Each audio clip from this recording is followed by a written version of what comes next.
Ayon sa pagsiyasat ng Soko, ganap na ikalas-5 ng hapon, pinatagpo ang bangkay.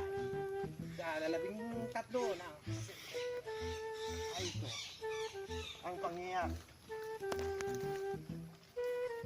Sa wala man lang testigo. Ayon sa krimen. Hoy, hindi ako patay. Galing lang akong bertihan. Ay, buhay pala. Ayon sa Soko, buhay pala. Oh, buhay po pa. Matakaw lamang. Galing lang ang bertihan. Ay, dalawa mo pa kasama pa, oh. Ay nako. Paus-pausog din. Boss. Uy, Boss. Anong nangyari? lasig yan. Aba. Ayon sa pagsiyasat ng Soko, matatapang ang mga lasing. Lagan natin. Ayos na. Boss. Huwag ka malikot.